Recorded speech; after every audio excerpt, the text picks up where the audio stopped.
திருமாவளவன் சொல்றாரு பஞ்சமி நிலத்தை மீட்போம். எப்போ? இன்னைக்கு இன்னும் 6 மாசத்துல தேர்தல் வரப்போகுது. திராவிட முன்னேற்ற கழகத்தை எதிர்க்கும் திராணி இல்லாத திருமாவளவன்.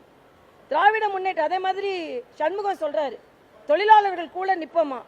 ஏன் எங்க நிக்கிறீங்க?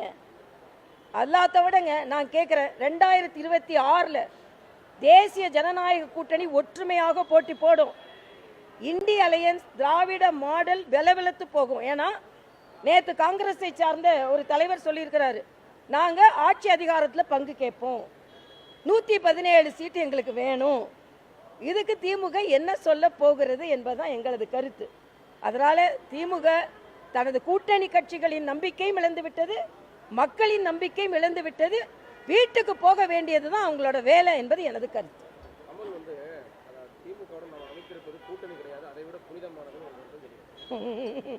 காதல் புனிதமானதுன்னு சொன்னவர் கூட்டணி புனிதமானதுன்னு சொல்ல ஆரம்பிச்சிருக்கிறாரு.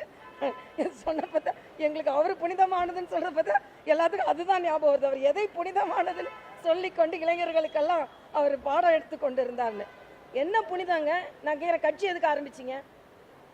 இதே திமுகவை எதிர்த்து நான் டிவியை உடைப்பேன்னு ஆரம்பிச்சிங்களா இல்லை? இன்னைக்கு எப்படி புனிதம் பெற்றீங்க?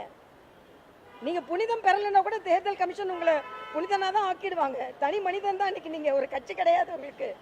ஆக நீங்க புனிதம் பெற்றீர்களோ இல்லையோ தனி மனிதனாகி விட்டீர்களா தான் இன்னைக்கு கணக்கு. தேர்தல் கமிஷனே உங்களை ஒரு 43 கட்சியோட உடனே நீக்கியாச்சு, அவ்வளவுதான். கட்சி நடத்த தெரியலங்க உங்களுக்குலாம்.